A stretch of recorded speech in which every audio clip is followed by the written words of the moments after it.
right, listen up, people. It's the Ownership Report on RotoGrinders.com. My name is Chris Gimino, projected ownership analyst for RG, and joining me to go over Week 14 in the National Football League for DFS purposes, as always, is Dan Gaspar, Mr. Tuttle 05. Tuttle, man, what are we going to do this week? It's one of those weeks where we've got the injury bug floating around, creating some new situations, a lot of COVID situations coming up as well. You ready to adapt to this one? There's still some stuff I think we're not quite sure about yet, but as you know, lots of uncertainty when you get this late in the season. Yeah, a ton of uncertainty. We do have most of the news I think we were waiting on. I typically do my first set of rankings for RotoGrinders about on Thursday, and that was when the Mike Williams news was still up in the air. We still had Melvin Gordon news up in the air, and it's like, I'm going to put this off another day because until we get this news, it's really useless to do some of these rankings. So finally got a full updated set of rankings on the site today, and I think we got most of the stuff that we're waiting on in terms of, injuries and that sort of thing. Yeah, I think Elijah Moore is one that I'm waiting on here to figure out if he's going to go. He would actually be pretty popular if he was going to play. I did dock him a little bit in his ownership projection this week, just on the uncertainty. I guess Debo and is a kind of guy. I think he's going to go here, but again, if Debo's out, that changes things a lot for the 49ers, especially in the backfield. And why I should say at the wide receiver position as well. Why am I saying especially in the backfield? The whole damn team revolves around him these days. There's a couple of things out here. Tony Pollard, right now, questionable. I think people would want to know his status when considering what to do with Ezekiel Elliott. A very slow and boring Ezekiel Elliott, I might add, this season, but I digress. Let's get into the ownership projections this week, Tuttle. We'll start with quarterback, as we always do. Let's start talking about Taysom Hill on DraftKings, who is going to be more popular there than he will be on FanDuel because of the price tag, $5,600. The matchup certainly very appealing against the Jets. The problem is, Tuttle, if you're creating the traditional quarterback stack on DraftKings with Taysom Hill, your move, go. Yeah, I don't think you stack them. I don't. I think you just play him solo and then stack some of the other high total games. The unfortunate thing is I think that's probably the popular move. So like if he's the highest owned quarterback, I don't think it's going to be unique at all to play him and then stack Kansas City, Las Vegas, stack Tampa Bay, Buffalo. As kind of your secondary stacks. I think that'll be a fairly common approach. I know we mostly talk DraftKings and it's just kind of more interesting there in general, just because of how pricing. But when you look at FanDuel this week, like, is Taysom really going to be, and I think this is the case, but is Taysom really going to be higher owned than Lamar Jackson at $200 less? That's a good question. I feel like it's probably not going to be that close. If that's what it's showing right now, I'm having a little bit of trouble pulling up FanDuel. I might create a duplicate window here, but yes, I would say that Lamar Jackson should be the choice over Taysom Hill. Although Taysom's matchup is certainly a lot better. And I'm not saying Taysom Hill is as good as Lamar Jackson, but I'm saying as a fantasy play, they're similar archetype players. So I wouldn't say it's probably not as distant as it sounds like. We certainly have Taysom Hill for a higher projection than Lamar Jackson right now, which sounds strange to say out loud, but I think that's probably right against the Jets. Overall, I think the general public in years past would have easily chosen Lamar in this spot. I don't think it's that close this week, but he's certainly going to be the chalk on DraftKings. What about Cam Newton, though? Because Cam Newton's $200 less than Taysom Hill. And again, similar archetype, good matchup against the Falcons. I think that's something to debate here. Gosh, I can't do Cam. I don't know why. The setup's there, and they fired their offensive coordinator for for throwing the ball too much. It's just going to be a Cam and Chuba Hubbard type of day, where they're just running read options all day long. Under 20 pass attempts is like an absolute ideal situation for Carolina, and I think they can probably pull it off just because of the strength of the opponent. It's not very good.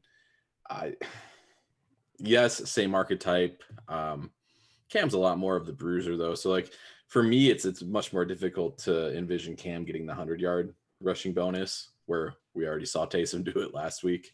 Taysom just has significantly higher upside to me at this stage in his career. I've got FanDuel pulled up on the screen right now, and we can see that Cam is going to be much lower owned on that particular site. Again, the pricing just structured a lot differently at the quarterback position over there. And it's much easier to get to Tom Brady, much easier to get to Josh Allen, much easier to get to Patrick Mahomes. And as you mentioned, Lamar Jackson, if you want to go that direction in a poorer matchup against Cleveland, very easy to get there as well. So either one of these guys, you can't do Cam. I get that.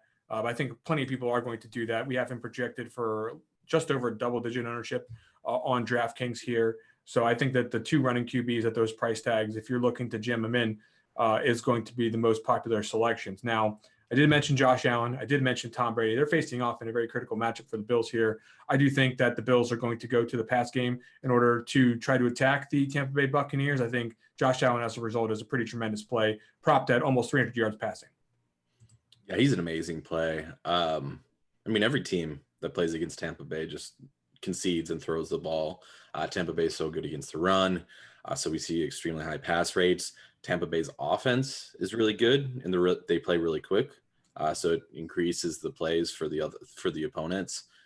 This is a really good game. It's hard, like, to get away from this spot for me. I know Josh Allen's projected for highest ownership on, or second highest ownership on FanDuel, with Tom Brady being the highest owned. Like, this is the game to target for me on the week. It's the one that's probably going to be most competitive. It's the one you can see them going back and forth, or the likeliest to go back and forth.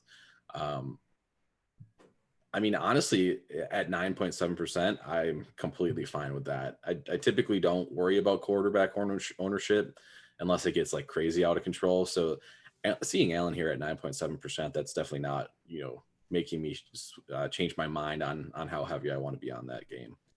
So what's the maximum you see for Allen? 12%, 13%, something like that? I mean, again, I would say that based on what I think the quality of this matchup is in terms of his floor and ceiling, I think he's the highest floor quarterback we have projected right now. So you're pretty safe in terms of his production. I don't think this entire game is going to go by with Tampa Bay dominating so hard that he doesn't get to see the ball enough to get 15, 16 fantasy points. And at the same time, you can see 40, maybe more. I mean, this matchup is going to be purely passing for Allen.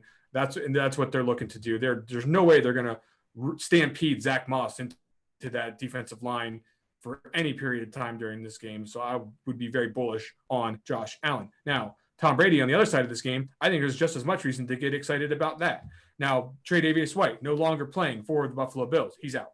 So you are going to be faced with a situation where you have basically no one to shut down Mike Evans. You have Chris Godwin, who's effectively not someone we're that concerned about matchup to begin with. And you've got Tom Brady, who's going to dictate the game at the line of scrimmage and find the open receiver, who in a lot of cases has been Gronk this year, quite frankly. But yeah, this is going to be a situation where Tom Brady's going to smash. Tell me how you're going to discern between these two players. I think the way I'm treating it, I prefer Josh Allen straight up overall, again, over Brady.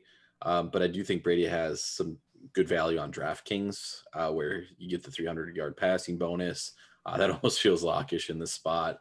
Allen obviously has more mobility, more upside with his legs, which is more conducive to DraftKings or to FanDuel, where he doesn't get docked if he doesn't hit that 300 yards passing. But like you said, his passing props at 300 yards anyways. So I do prefer Allen. It gets kind of tough to fit in on FanDuel, even though it's only $600 more. You do have to do some wiggling around to figure that out.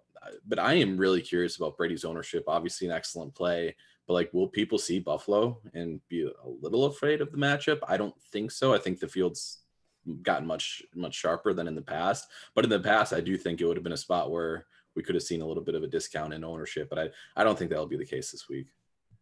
When I do play the fan game, I do support the Buffalo Bills title, and I can tell you for a fact that Tom Brady's had some success against the Bills over the years and will not be someone that people are just going to simply dismiss because of the, whatever metric you want to throw DVOA out there. People are going to be pretty well aware of Tom Brady as matchup proof. And this situation, not unfamiliar with him. He's definitely going to have a monster game. People know it. He'll be owned, especially on FanDuel. Okay, so those are the 4 highest owned guys, in my opinion. I think the next couple of guys are worth serious discussion in terms of tournament play. Patrick Mahomes, struggling this year more than we've known him to in the past, and Justin Herbert, who is not struggling so much but does not have his top target in Keenan Allen. Which one of these guys do you consider to be the highest probability of a big game for tournament play? Mahomes over Herbert for sure. Then I guess I say for sure, but I don't think it's that clear. But I'm starting to worry a little bit. We haven't seen this Chargers offense operate a whole lot without Keenan Allen, right? And sometimes when you remove a piece that's getting double-digit targets every week, and it counts for a huge part of the offense, things don't go as smoothly.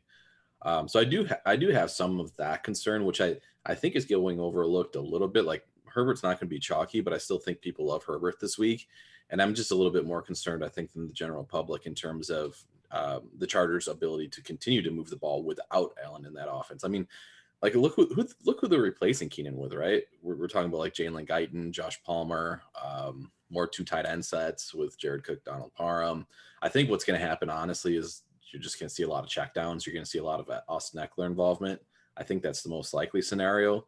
But if they just start dropping back to pass and Eckler's not as involved as he should be, I could see this offense struggling as a whole for sure. So Herbert is somebody I'm definitely underweight on this week.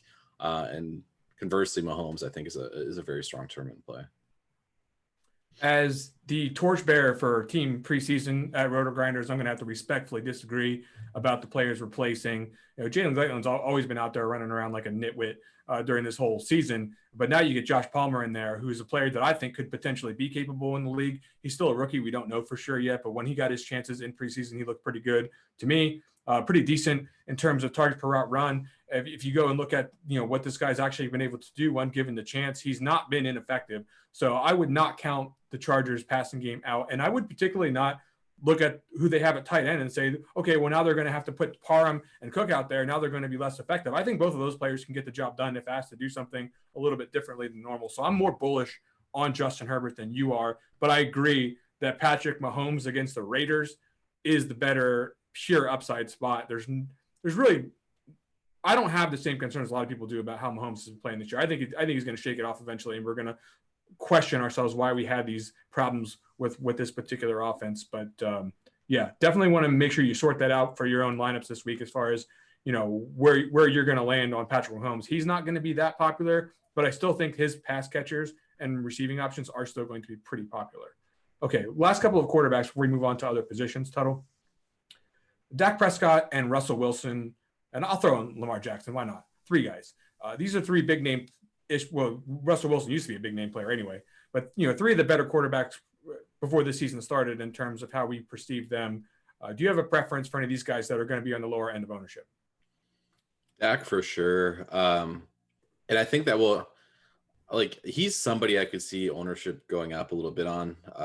I think he'll be kind of, even in higher stakes, I don't want to say like the sharp pivot, but I do think that's kind of, I don't know how else to word it. I think he'll be the popular pivot in higher stakes, where you see Dak double stacks against a Washington team. I mean, fairly similar to Tampa Bay, really, in that they're very good against the run, which oftentimes forces teams to drop back to pass more often against them. So I do think Dak will be probably more popular the higher stakes you go this week, and he is my favorite of the bunch. A guy you didn't mention, but Joe Burrow, I think could also be fairly popular and end up creeping up in popularity. 6K is cheap. Like when I saw Burrow's price tag this week, I was kind of shocked. Obviously he had that finger issue, but reports from practice are that he's throwing the ball normally. He has easy stacking candidates. Jamar Chase's price is starting to go down. T. Higgins is going up, but has been performing extremely well. So Burrow is another guy I could see steaming upwards in ownership in tournaments. Yeah, so the way ownership is going to shake out on DraftKings, you'll probably see Taysom Hill, Cam Newton as the top cheap options, the top value plays, so to speak, at the quarterback position that start to reach into the double digits in terms of their ownership, especially Taysom against the Jets. I think you'll see Tom Brady and Josh Allen shoot up in ownership in that matchup, in that high-profile matchup between 2 of the better quarterbacks from a fantasy perspective in the league. And then I also think that Herbert and Mahomes will be among the tournament options that people are starting to gravitate toward just because of their demonstrated high ceiling upside. You down the list a little bit more. You mentioned Joe Burrow could end up in the mid-range, 5% range. I'll throw in Dak Prescott, Russell Wilson, and then Lamar Jackson to round up your highest owned players at the position. Tuttle, if you are looking at these props for these quarterbacks and you're wondering how you're going to make heads or tails of Trevor Lawrence or Ryan Tannehill and their sub 230 yardage, never fear. If you are sick of that crap, you can just go to Thrive Fantasy and focus on just the best players and play some DFS with player props. Come prop up on Thrive Fantasy this football season. It's a daily fantasy sports and esports app for props. Like I said, with Thrive, you can eliminate the countless hours of research and focus on only the top tier athletes, not, Jimmy Garoppolo and Matt Ryan. These are the, washed Matt Ryan. We're talking about Mahomes. We're talking about the big boys on Thrive Fantasy. Choose 10 out of the 20 available players, build your lineup. Each prop's going to get assigned a fantasy value for the over and the under. And then, of course, you're going to have to build your lineup from those guys. Use promo code Grinders.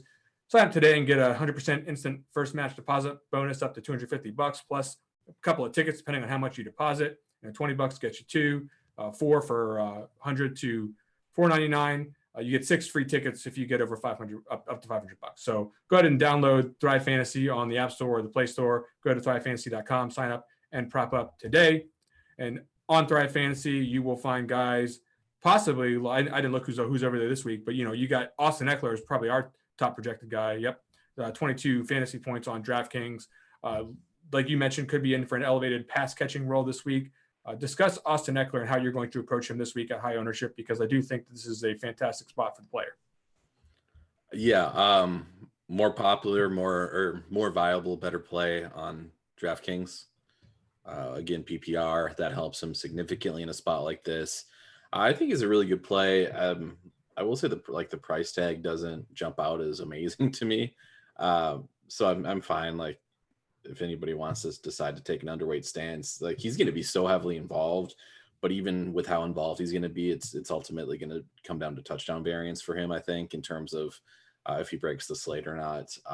So I think it's completely viable to take an underweight approach on him, but I think he's an excellent overall option. Certainly is from a raw scoring perspective. I think he'll be, getting close to the 20s in ownership as a result of his player projections and people's desire to go ahead and get a lot of pass catching backs on DraftKings. I do think he's going to be pretty popular on FanDuel as well. It looks like we're seeing somebody else get to the top of FanDuel, Jeff Wilson Jr., priced at $4,900. Now, Tuttle, I want you to make some sense out of this situation, because while Jeff Wilson Jr. sounds great at $4,900, if he's going to be the starting running back, is he a true starter caliber workload? Is Jermichael Hasty, another preseason guy, going to come in there and start carrying the load for them and really do all the damage on the ground? Or is it going to be Wilson actually delivering when he's chalk? Yeah, so we won't see. I'm confident we won't see an Eli Mitchell type of workload for Jeff Wilson, but I think he is pretty clearly the early down back. If Devo's active, he'll steal some carries away, just like he was with Mitchell as well.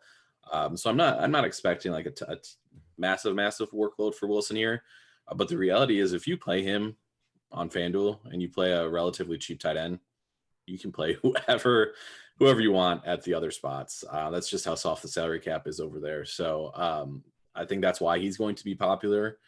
And even if you're realistic with his range of outcomes, even if he gets you 6-7 points, that's probably enough to be able to fit what you can on FanDuel. So I don't think he's an extremely high ceiling guy, but again, much better plan on FanDuel just because of what he can do in terms of opening up the salary cap there.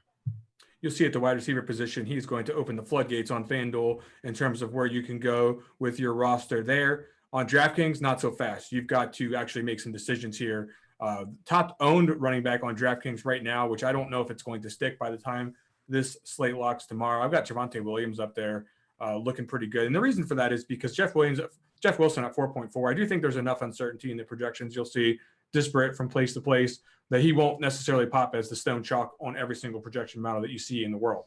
So, again, that's really varies on your opinion of Jermichael Hasty and his role in terms of how you'll look at Jeff Wilson Jr. at 4,400 on DraftKings. Javonte Williams, I think people are more clearly going to see this matchup with the Lions.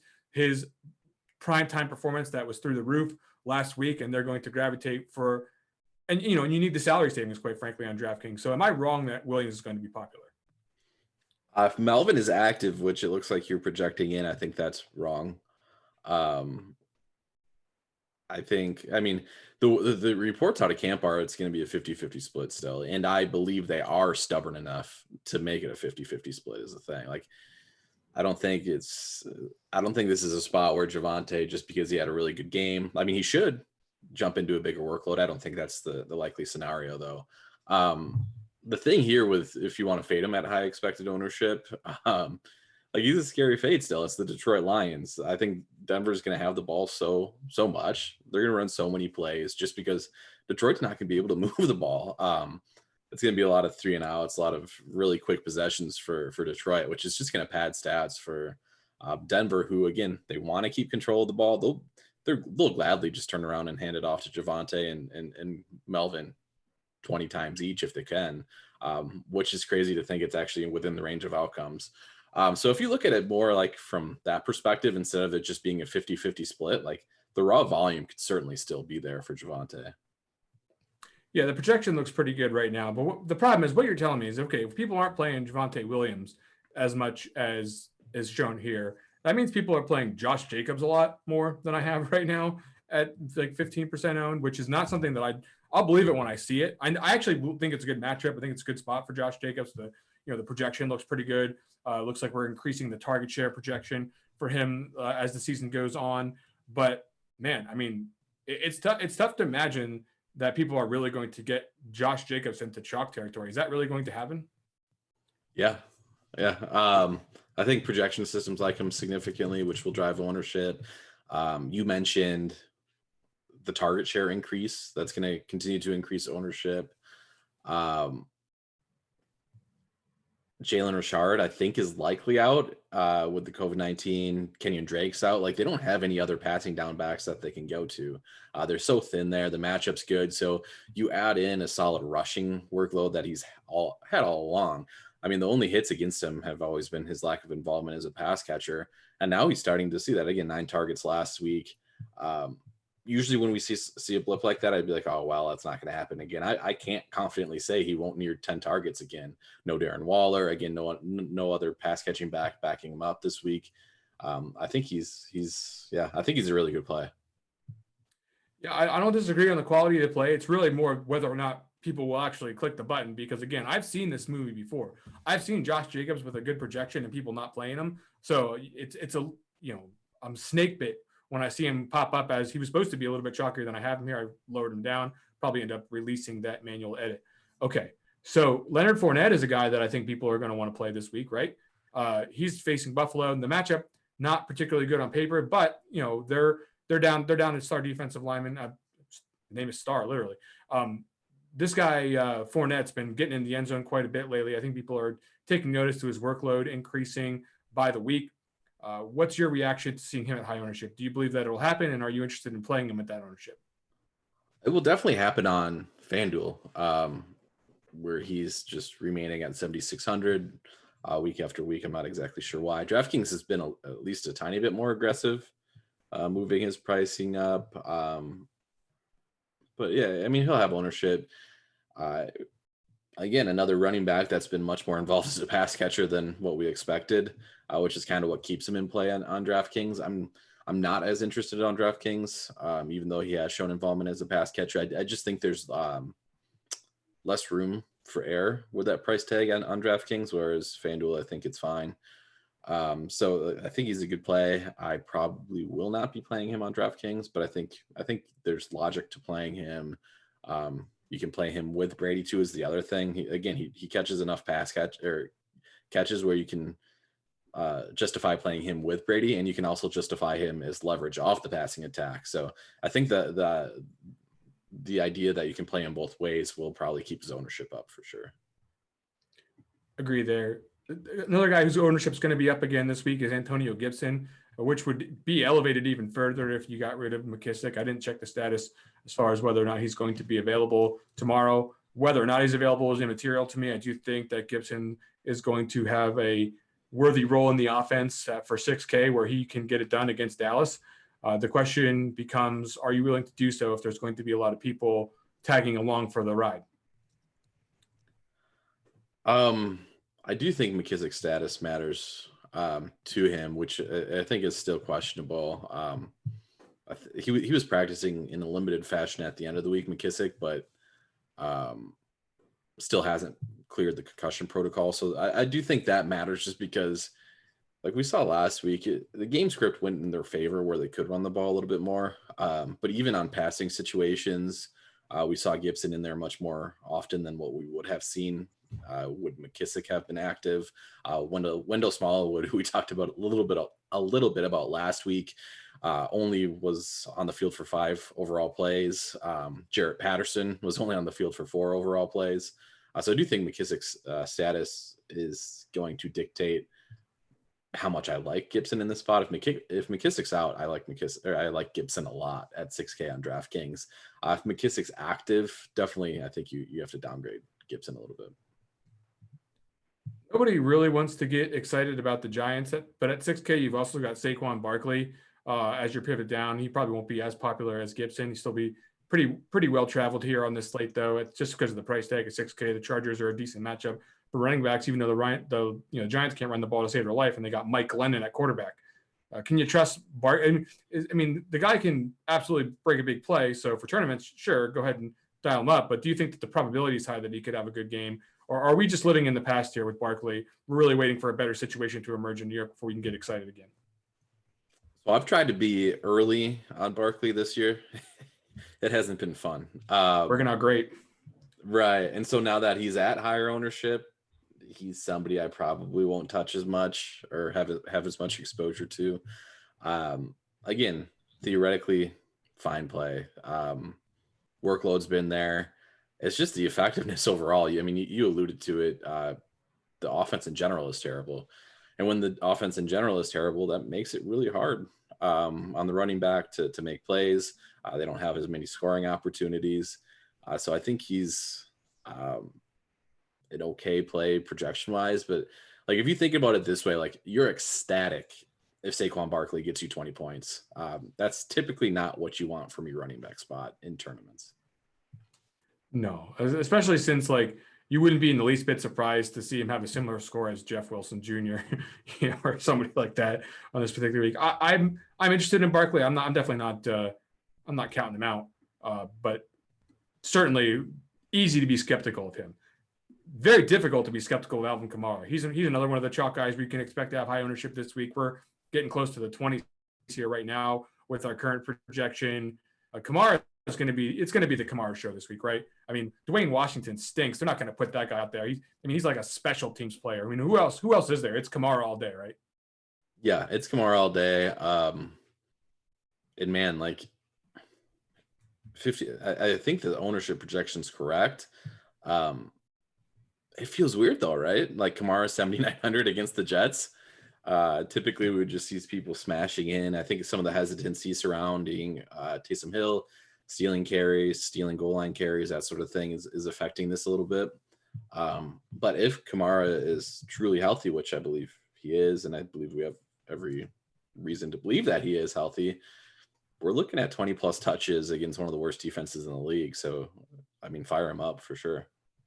I think that the projection for Kamara wants to go higher, but it's a roster construction thing right now. You find me the players who are projecting well at savings, and I'll find you more ownership for Alvin Kamara for sure. I think that's what people would probably like to play Kamara more than they actually will end up doing so. Just because, again, you know, if you're trying to build a complete roster here on DraftKings, it gets a little bit difficult with how tight the pricing is. I think on FanDuel, a little bit easier to get there with some of the savings that are out there. He'll be in a few extra lineups on that particular site. Okay. So that pretty much does it for the chalk guys, right? Like we shouldn't be expecting anyone else to be a chalk running back on this slate, right? I certainly am not. No, I don't think so. I think the guys we've talked about, Zeke on FanDuel, maybe we'll get some ownership. Clyde Edwards-Helaire on FanDuel specifically will get some ownership. Those are the only other guys that I think probably creep above 10% that we haven't really talked about. But again, those are more FanDuel specific plays.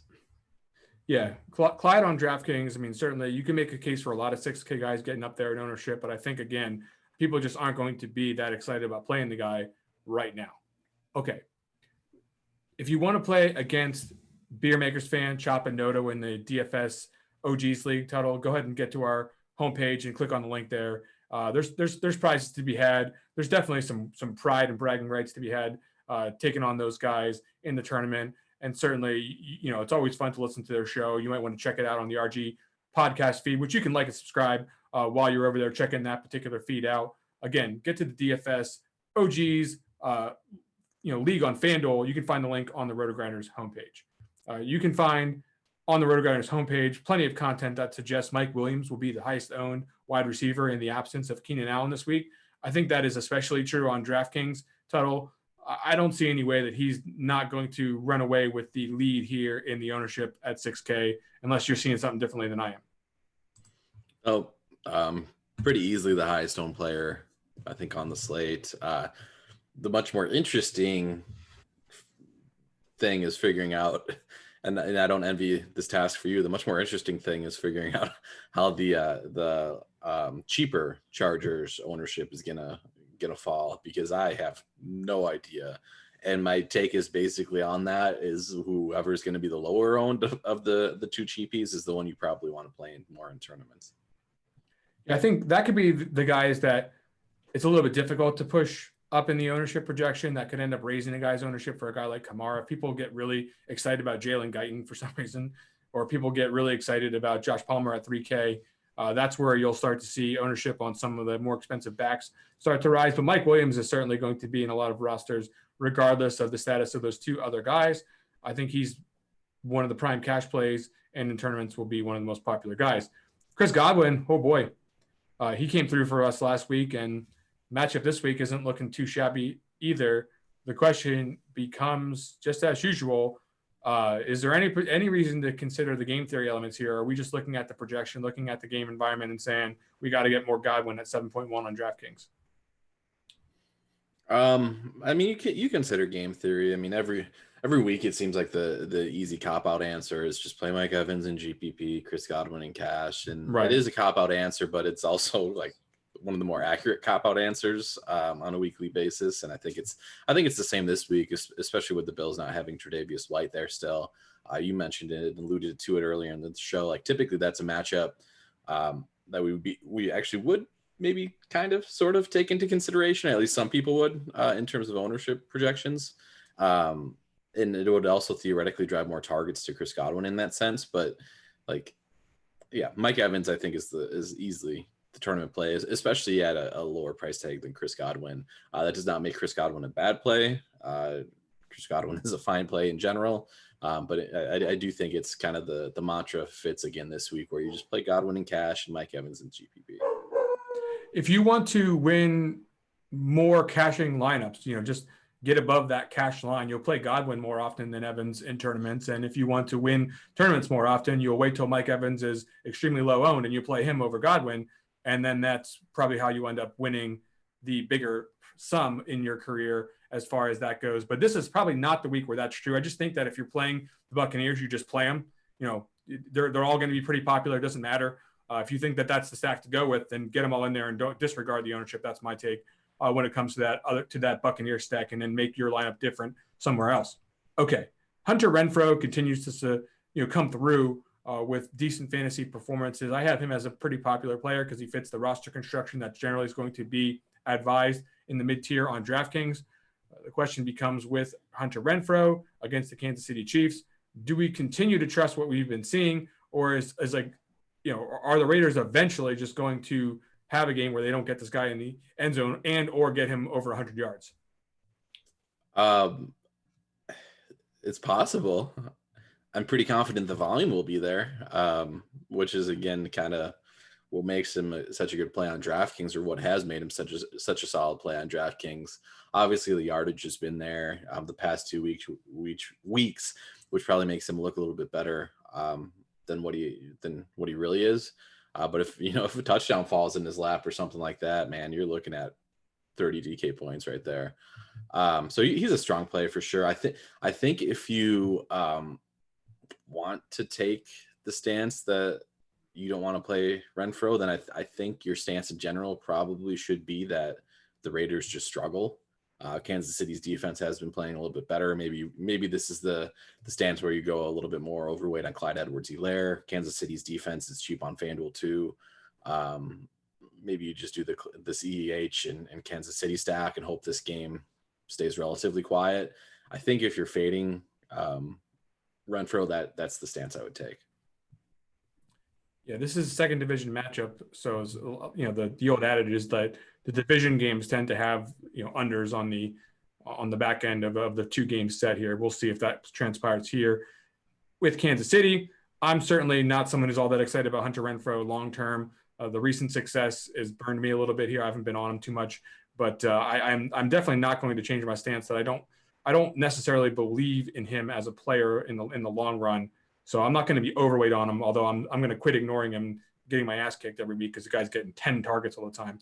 So here's a guy that I would say, when you talk about his overall skill and ability, like dwarfs Hunter Renfro, should be dominating in fantasy as compared to Hunter Renfro, but that's just not the case because of the situation. It's DJ Moore.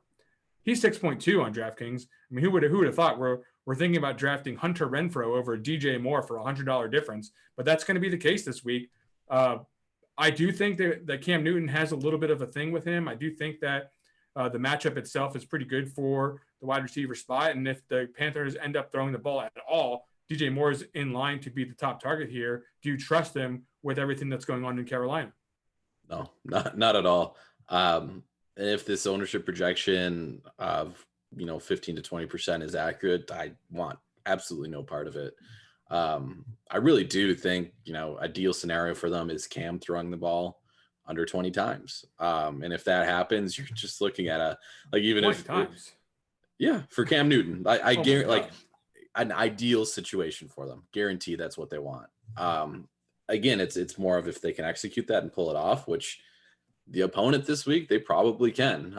So if you're looking, 20 to 25 times of Cam Newton dropping back and throwing the ball, even if you're looking at a good target share for DJ Moore, it's just so small. I think we were talking pre-show about another guy who he might score a long touchdown. Cortland Sutton, you had mentioned, might score a long touchdown and then still end with 14 fantasy points. That's kind of what I think when I think about DJ Moore here, is he might score a long touchdown, but he's going to get an ideal in a situation that I'm projecting.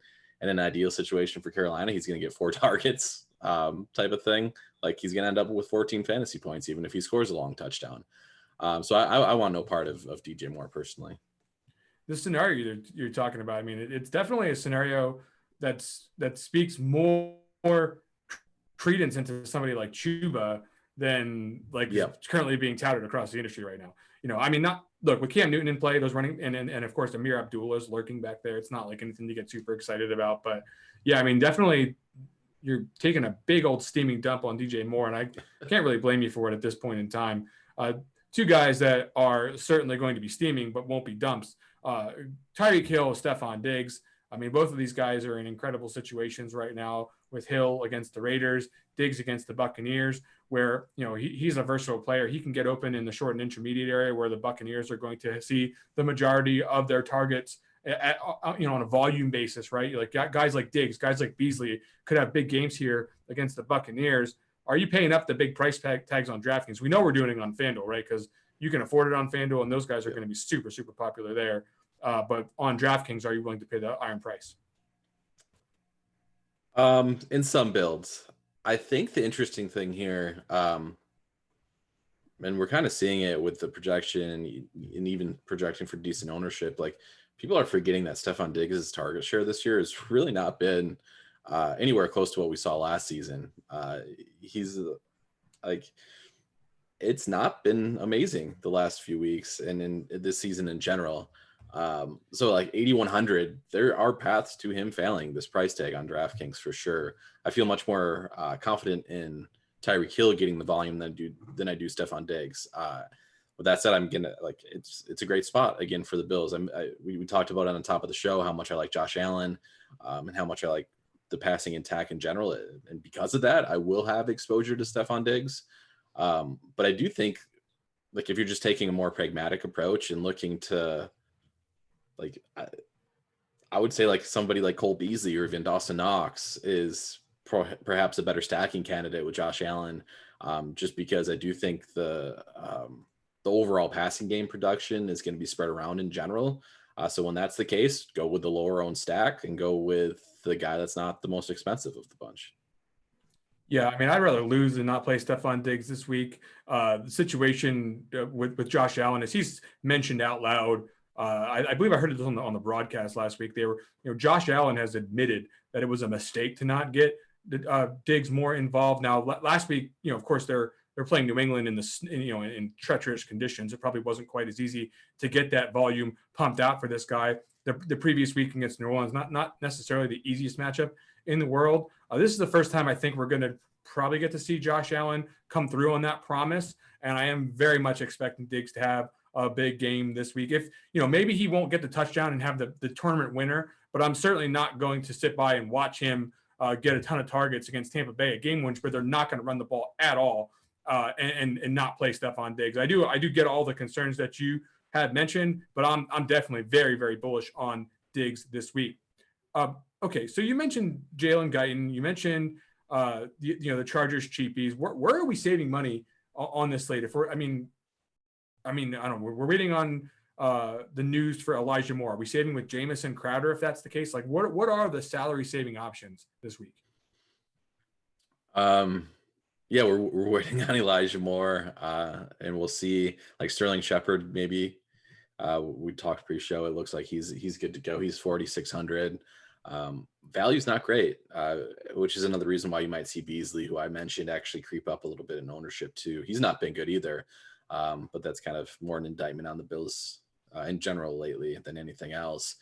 I do think people will take shots on the Chargers, and as I mentioned, I'm kind of in the stance that you just play the lower owned guy.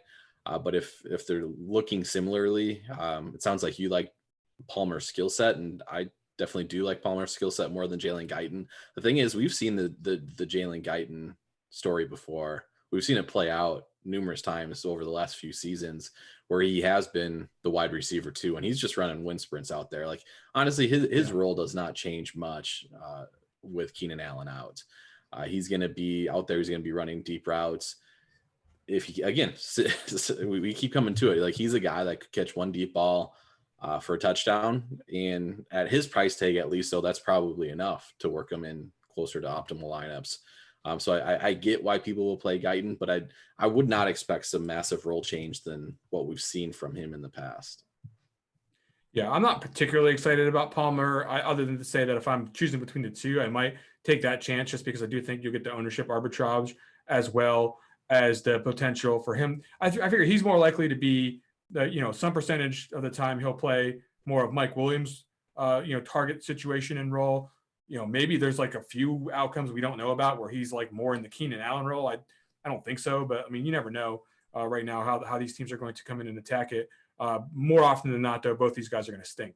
So it's not, I wouldn't get too excited about these guys. Neither one's going to be a lock. Oh gosh. I just realized I realized where some of the salary is coming. Not super inexpensive, but it's Julio, isn't it? Yeah. Yeah, I think people are going to probably talk themselves into the idea that he'll be lower owned because he hasn't been around for a while, but he'll probably end up getting clicked on. He's the only guy out there in Tennessee. Not a very high passing yardage prop there for Tannehill. I wouldn't expect the world from Julio here. Projection's not coming in super sharp. I think we're at like 12 or 13 or something like that on DraftKings PPR fantasy points.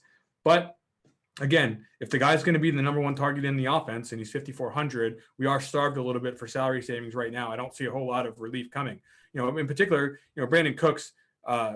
He's not he's not the picture of health right now. Seattle, guy. First of all, Davis Mills is a quarterback and he stinks. So sure, Brandon Cooks could get it done, but he's not somebody that you're doing a bat flip over to get into your roster. Neither is Jarvis Landry against Baltimore. I wouldn't say Baltimore is a good defense as they once were. But again, 5,400, some people are probably going to consider it. Elijah Moore, people would love if he was healthy, but we don't know if that's going to happen here. It's just really tough out there. That's why I think Amari Cooper will end up being higher owned than people think, right? 5,900, matchup with Washington. Talk me out of the idea that Cooper's going to be approaching, the 10% level.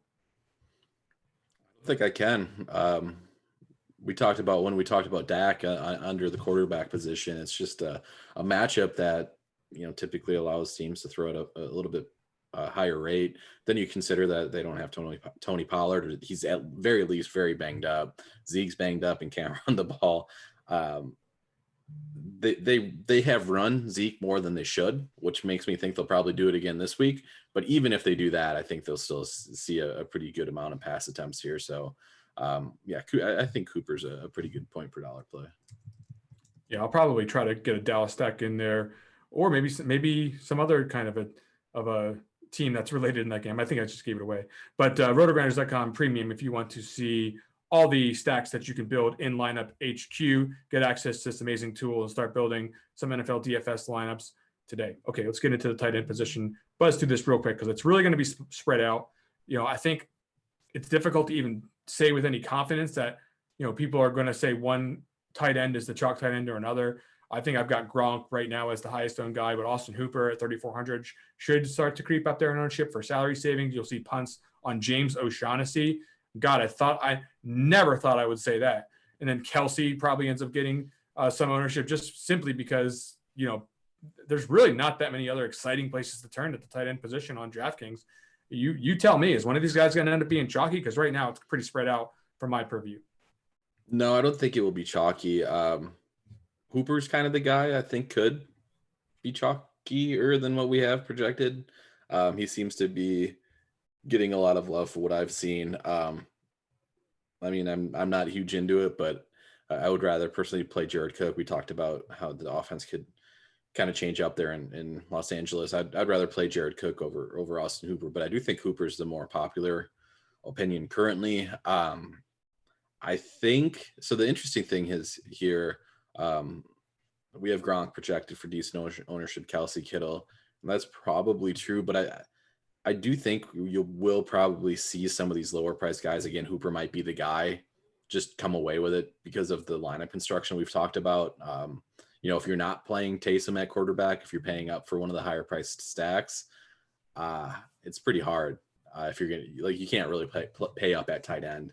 So I do think we might see a little bit more overall ownership on the really cheap guys on this slate than what we're currently projecting. Yeah, I can buy it, and that may end up happening here as we run the ownership projections a few more times leading up to lock. It is certainly not that easy to fall in love with James O'Shaughnessy and Austin Hooper. So I think you can forgive an ownership projection that isn't immediately just diving to the keyboard to smash in all of these cheap guys. It does make sense roster construction wise. You can't have nice things sometimes on DraftKings the way they price it out. They even have Foster Moreau up at fourth. Boy, he was like 35% or so. Like he was like ridiculously owned last week. And that is not going to be the case this week at 4K to say the least. Any particular favorites of yours? You mentioned Jared Cook. Is that the guy for you? Is he the guy you're putting the rubber stamp on for week number 14? I hate Jared Cook and I don't like playing him, but yeah, I think it lines up well for him. He's definitely my favorite cheap tight end on the slate, and on FanDuel too, he makes sense. He makes a lot of things work with his $5,100 price tag there. You got a favorite expensive tight end? I think it's Kelsey. He's very hard to play on DraftKings. So I like his price tag is tough to stomach on DK. Much easier on FanDuel builds. But if I'm paying up, I think it's Kelsey. But I think Kittle and Gronk are great plays too. Yeah, just use Byron Pringle. You'll be all good. You get the Mahomes, Byron Pringle, Kelsey stack. Anything wrong with that one? No, not at all. All in on Byron Pringle, right?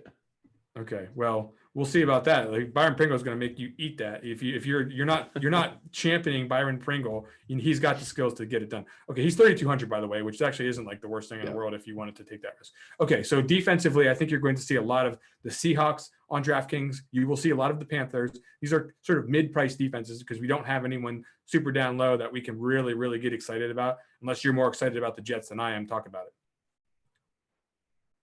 No. The issue with the Jets too, like I keep trying to talk myself into them, especially on FanDuel, because they're the Stoneman there, they're 3K there, and so they definitely fit some builds. I keep beating into the ground that Carolina's gonna want to run the ball. New Orleans, it's gonna be so much Taysom and so much Kamara, and when that happens, there's not as many opportunities for the defense to put up points, so they can't get sacks. Turnovers are harder to come by. So like that's the biggest argument against the Jets. Not that you needed an argument to not play Jets defense. I don't think anybody needed one. But yeah, I've been trying to talk myself into them, so that's why I had that one. But on DraftKings, I mean, you have it projected this way, but Panthers are easily my favorite cheap defense to target. But I don't have any strong pivots off of them, unfortunately. Actually, there was one, and it's higher priced, and I hate paying up on DraftKings. But then the Broncos, their team, like, just look at their starters. Like, list their starters out right on paper. Jared Goff, list their starting running back. Godwin, whatever. We didn't mention Godwin and Jamar Jefferson at running back, by the way. I like Godwin both really, on DK. Yeah, pass catching. You know, they're not going to score any points, Tuttle. What are you talking about? They're not going to score any points, but like he could get, I think he'll get 5 targets at least. Like they're going to get shut out. Like 0. Like they're not. I think they will too. But I mean, you'll be looking Godwin. I think Godwin's the only guy I'm semi tempted to play on that team. Just because I do think he'll get the targets to be valuable on DraftKings, and he might not do anything with them. It might be like 10 targets, 8 catches, 20 yards. But hey, that's 10 DK points right there. Yeah, the professional in me is going to say yes, projection wise, technically speaking, Godwin with the pass catching on DraftKings is someone that you can consider at 4K. The actual person who wants to have fun playing fantasy football, hell no. Okay, let's get into the quarterback position. Let's talk about what we're going to do, Huddles. We're going to talk about low-owned options here at the end of this broadcast. What we would like to do is, let's say we're trying to aim at like a bigger tournament. We don't have to go down to the 2% range to play the 153 max. You can, but like you don't like have to. Okay, but if you're playing in the Millionaire Maker with 200,000 teams or whatever's in there these days, you don't necessarily want to be playing, guys in your entire roster who are 10, 15% owned. You might want to try to find 1 or 2 guys, maybe 3, who are below the threshold in terms of ownership, like below 5% at quarterback, for example. Tuttle, who's a quarterback 5% or less that you think could be useful, every once in a while at winning one of these big multi-million-dollar tournaments? Yeah, so I hyped up Burrow a little bit. So I mean, he's an answer for me, but I'll also say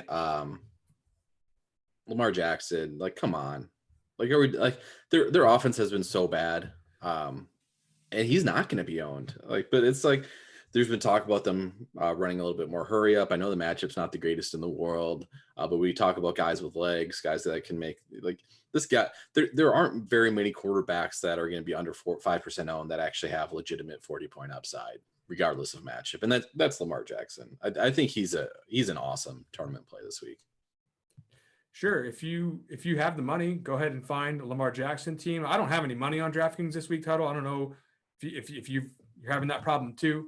So if I think that Dallas is going to score points and they're going to put up a game, well, why not Taylor Heineke on the other side of that? Because Dallas defense, I think they're going to get exposed at some point. I don't really think that their passing defense is that good, especially if it gets into a shootout scenario. We did see it on Thanksgiving with them. If we start to see the Washington football team need to play a little bit of catch up, or at least need to keep pace with a high scoring Dallas team, certainly by all means draft Dak. Great. He's not going to be that high owned either. But if you want to make one of those more fancy millionaire maker teams, I think Heineke could end up getting there with a nice full game stack here on that particular team. Who do you like at running back?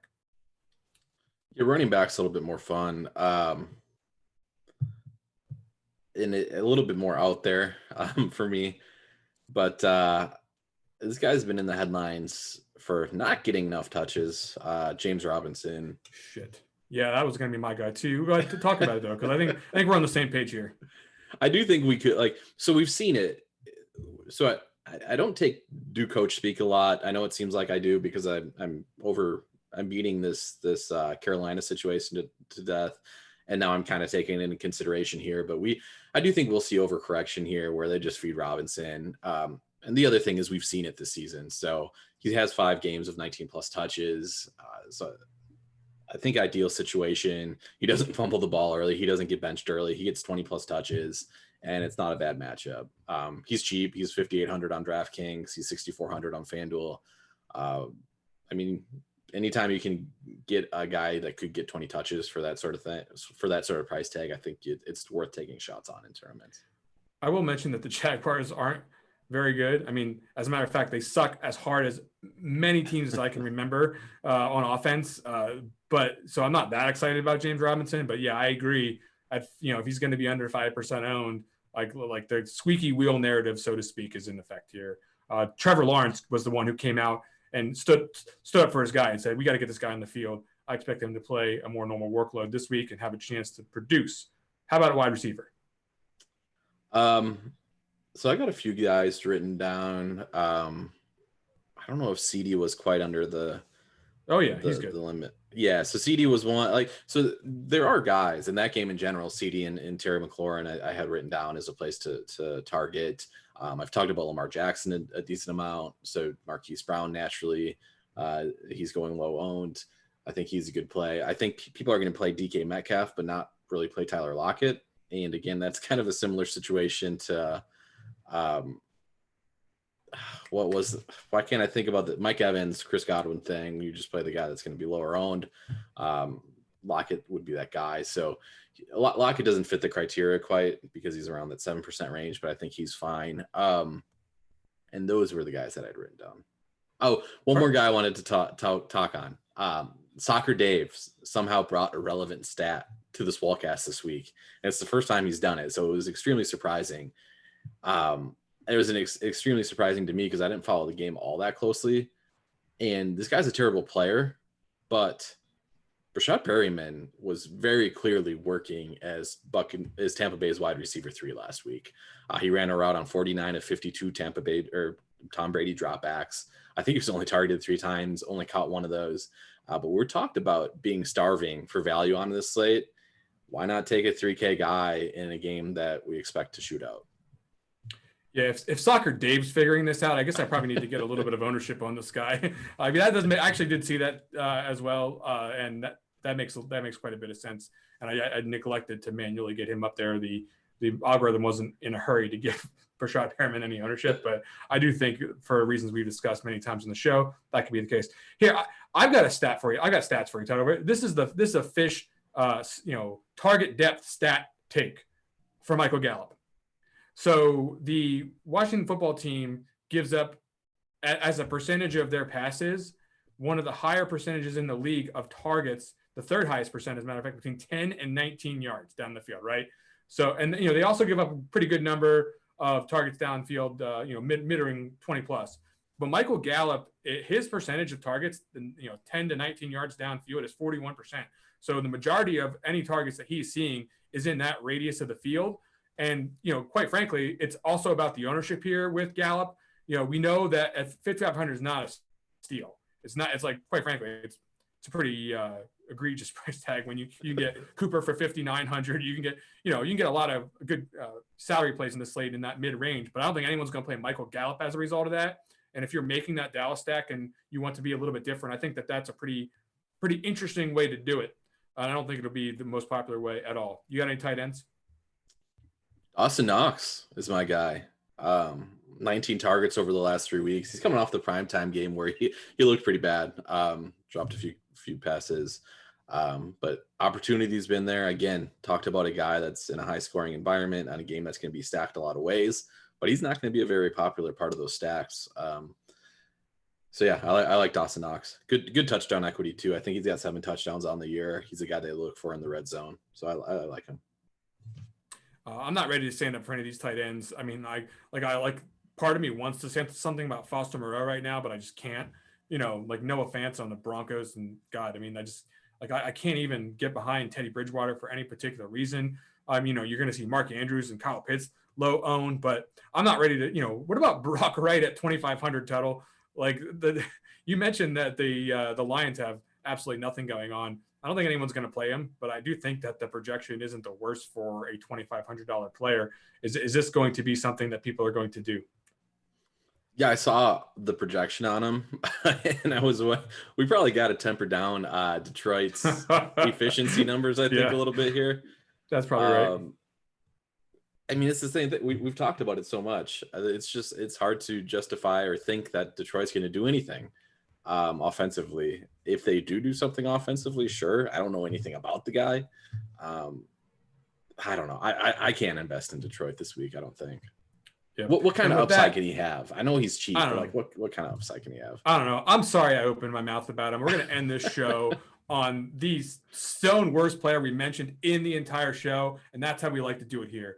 Folks, that is going to do it for the ownership report. For Dan Gaspar, Mr. Tuttle 05, I'm Chris Gimino. We'll be back again for week 15. Get out there and go win something. Don't play Brock Wright. Go.